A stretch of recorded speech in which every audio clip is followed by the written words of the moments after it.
네, 구독자 여러분 안녕하십니까. 굉장히 바쁜 하루를 보내고 있습니다. 아침부터. 네, 오늘 월요일날 여러분한테 긴급하게 말씀드릴 게 있어서 이렇게 찍게 됐습니다. 오늘 우리 형님 돋보기는 크게 이제 4가지 정도를 짚고 넘어가는 날이 되겠습니다. 이번 주에 가장 중요한 FOMC 미팅이 수요일날 계획 중입니다. 참 제가 그 파월 입장이라면, 연준 의장이라면 굉장히 고민에 빠질 수밖에 없습니다. 여러분도 아시다시피 우크라이나에 러시아가 침공을 해서 지금 계속 2주째 전쟁을 하고 있습니다. 그 와중에 선물, 특히 오일 가격이 많이 치솟고 있었는데 오늘은 또 많이 폭락을 한 상황입니다. 지금 커뮤니티 프라이스가 많이 올라왔는데 좀 떨어진 상황이고, 또 3대 지수도 지금 3일째 계속 떨어지고 있습니다. 목요일날부터. 그래서 지금 그 correction territory에 들어왔죠. 근데 들어왔는데 그 이하는 떨어지지 않고 있어요. 그래서 그 정도로 좀 떨어져 있는 상황이고, 그 다음에 특히 중국도 한성지수를 포함해서 7% 폭락한 사정이고, 그거는 이제 뭐 좀 간단하게 설명을 드리겠습니다. 거기다가 달러까지 지금 떨어지고 있는 상태입니다. 그러니까 모든 뭐 에퀴티 시장을 포함해서 선물, 그 다음에 오일, 그 다음에 달러까지 지금 떨어지고 있는 상황이기 때문에 이게 굉장히 가장 중요한 것은 이번 주 수요일날 있을 FOMC 스테이트먼트가 어떻게 될지. 전쟁으로 인한 여러 가지 경제 상황이 좀 불확실성이 높아지기 때문에 대략 4월 달부터는 대략 25 베이스 포인트 0.25를 올릴 것이다 라고 예상을 하고 있습니다만, 지금 이제 가장 제가 이제 파월 입장에서 가장 고민할 게 뭐냐면, 두 마리 새를 동시에 잡아야 됩니다. 하나는 인플레이션에 지금 오일 가격도, 여러분 지금 펌프에 가보면, 지금 미국 주유소에 가보면 5불에서 많게는 6불입니다. 갤런당 6불이 넘는 데도 많아요. 지금 캘리포니아 상황에서는. 그러니까 이제 미국에서 특히 이 오미크론 확산세가 좀 줄어들고 좀 많이 풀려 있단 말입니다. 경제 상황이. 근데 여행업에서 굉장히 많은 이득이 있을 것이다. 지금 이제 봄방학이 시작되면서 이제 여행하는 기간이 됩니다만, 기름값이 지금 천정부지로 올라와 있는 상황에서 영행업, 호텔업, 그다음 특히 이제 비행기로 이동하는 경우가 참 많은데, 이런 거에 대한 소비 심리에 위축이 될 가능성이 크다라는 것이죠. 그래서 이제 지금 제가 파월이라면 지금 가장 고민되는 것이, 이게 스태그네이션이 아니냐. 다시 얘기해서 지금 서플라이 이슈가 많지 않습니까? 오일, 반도체 뭐 굉장히 많습니다. 구리 가격. 네, 디맨드가 줄어드는데 가격은 떨어지지 않는 상황이 스태그네이션입니다. 그래서 지금 같은 경우는 그런 상황이죠. 스태그네이션은 아니고요. 스태그네이션이 생긴 이후에는 뭐 대부분 경우는 이제 리세션이 있을 수가 있으니까, 스태그네이션이라는 것은 공급량이 있는데 이제 수요가 떨어지는 거예요. 수요가 떨어지는데 가격은 떨어지지 않는 상황입니다.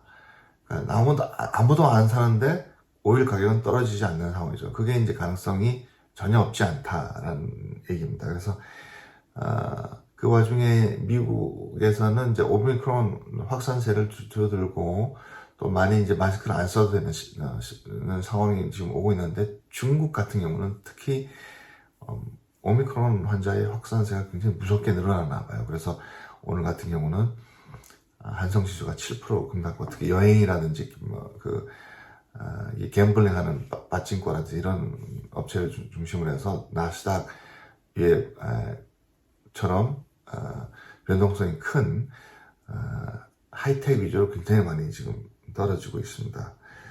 그래서 이제 이게 제가 이제 생각하는 민주당이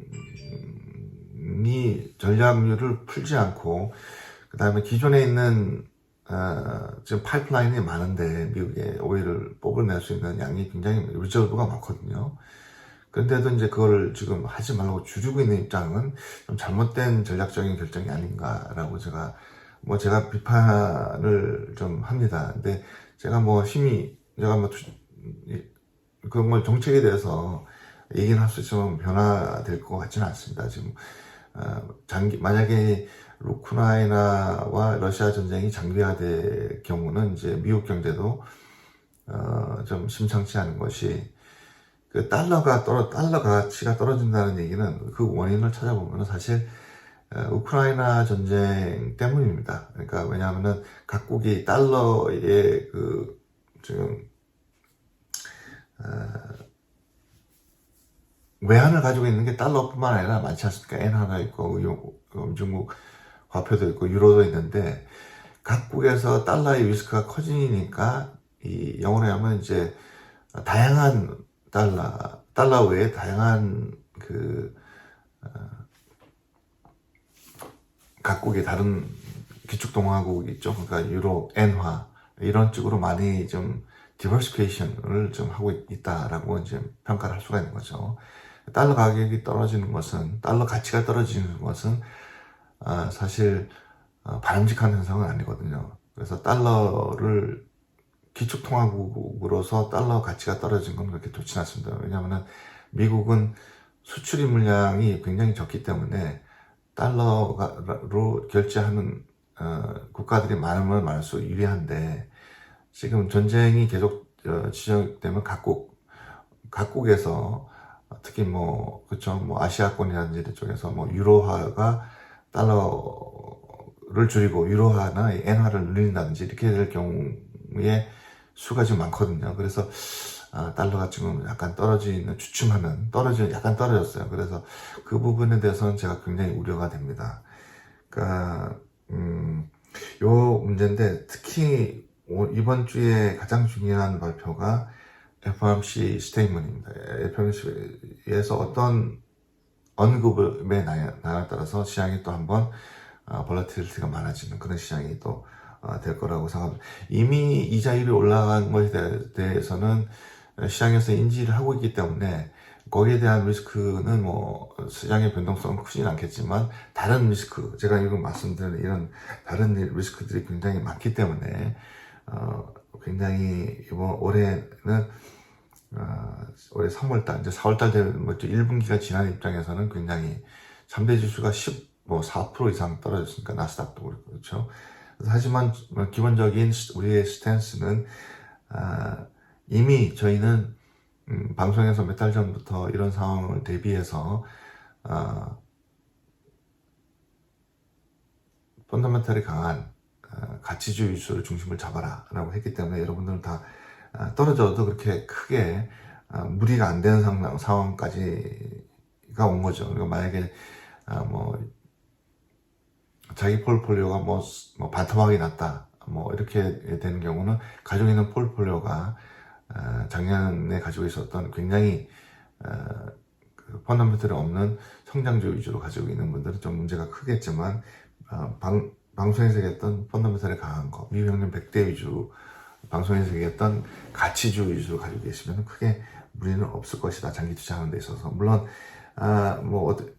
내일 당장 올라간다, 내려간다 이런 거에 대해서는 언급할 수 없는 것이 러시아가 장기적으로 전쟁을 수행할 수 있는 능력이 있느냐 없느냐 저는 없다고 저희는 보고 있습니다. 왜냐하면 내셔널 디폴이 될 가능성이 있거든요. 그래서 아마 합의점이 나라가 있지 않을까 해서 미국한테도 안 좋고 유럽한테도 안 좋고 러시아에도 안 좋고 지금 중국에도 좀 안 좋아요. 경제 상황이. 그러니까 어느 정도의 합의점이 분명히 있을 것이다. 그래서 오늘 잠시 10분 전에 제가 어떤 미국의 바이든 대통령이 유럽에 날아갈 것이다. 어떤 해결점이 있지 않을까라는 기대를 합니다.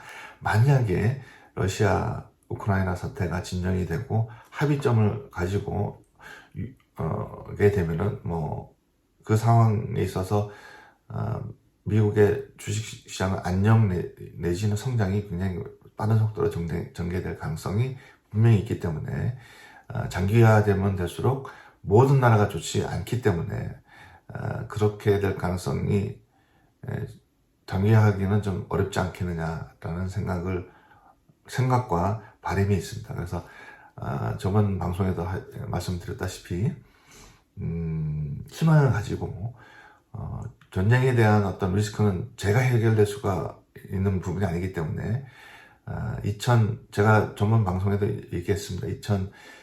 2020년 우리 코비드 19이 터져가지고 지금 3월달, 4월달 굉장히 어려웠습니다. 20% 이상 어떤 거는 30% 이상 떨어졌을 때가 20% 이상 떨어졌을 때가 많았을 그런 상황이 있었죠, 분명히. 그게 바로 불과 2년 전입니다. 그래서 회복되는 시간은 불과 한 달 안에 회복이 됐었죠. 특히 이제 하이텍 위주로. 근데 이번에는 아마 그때는 하이텍 위주로 해서 많이 회복이 되고 성장했지만 올해는 이자율이 상승한다면은 결국은 은행이나 이런 보험이나 또는 만약에 오미크론의 확산세가 줄어들게 되면 여행주 관련 이런 것들을 많이 조정을 받았기 때문에 그 회복 속도도 굉장히 빠를 것이다. 그렇게 이제 생각을 합니다. 여러분들이 뭐 심리적으로 불안할 것 같아서 또 한 번 제가 강조하고 지금 상황이 원인과 결과를 알면은 여러분들이 충분히 버틸 수 있는 그런 힘이 생기기 때문에 투자하시는데 좀 도움이 됐으면 좋겠고 뭐 모든 지수가 이렇게 막 떨어지고 대부분의 주식들 그러니까 오일 관련 에너지 관련주 외에는 다 떨어졌기 때문에 특별히 여러분들이 이때 어떤 기회가 돼서 어떤 에퀴리를 먼저 사고 이렇게 하려고 하시는 분 있는데 그렇게 하실 필요는 없습니다. 그게 제 20년 동안 가진 경험이고 불안한 심리가 많은데 아무것도 안 하는 것이 오히려 더 좋을 때가 더 많습니다. 하지만 위험 요소는 분명히 있죠. 하지만 인플레이션이 안 중앙금리가 올라간다고 해서 당장 인플레이션이 잡혀지지 않는다는 그런 리스크는 분명히 있죠. 그런 게 아마 제 생각에는 가장 파월 입장에서는 힘들지 않겠느냐라는 거죠. 왜냐하면 이자율을 상승해도 인플레이션은 곧 잡히겠느냐라는 질문을 저한테 많이 한다면 지금 장기적으로 봐야 되지 않겠느냐. 왜냐하면 선물 가격이라든지 이런 것들 올라가는 이유가 순전히 경제학에서 거시경제에서 얘기하는 공급과 수요의 문제냐. 수요가 많아서 지금 과열되기 때문에 이런 공급 문제가 생기느냐. 그거는 분명히 있습니다. 그거는 기본적인 미국의 거시경제는 굉장히 강합니다. 물론 이제 이번 목요일 날 여러 가지 또 발표 자료가 나오고 수요일 날도 미국 리테일 세일에 대해서 좀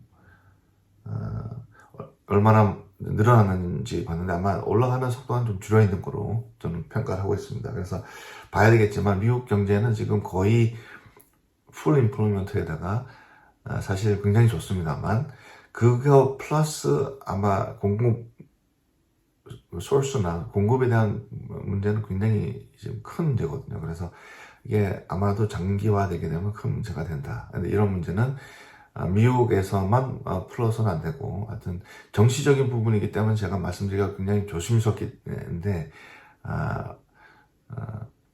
러시아도 안 좋고 미국에도 안 좋고 중국에도 좋지 않고 유럽 연합에도 안 좋은 이 전쟁을 어떤 식으로든 빨리 종식을 시켜야 커머디티 프라이스가 안정이 될 것 같다라는 생각은 변함이 없습니다. 만약에 그렇게 안정세가 되면은 미국 경제, 특히 미국 3대 지수는 원상복귀가 될 가능성이 훨씬 커진다. 그렇게 말씀을 드리겠습니다.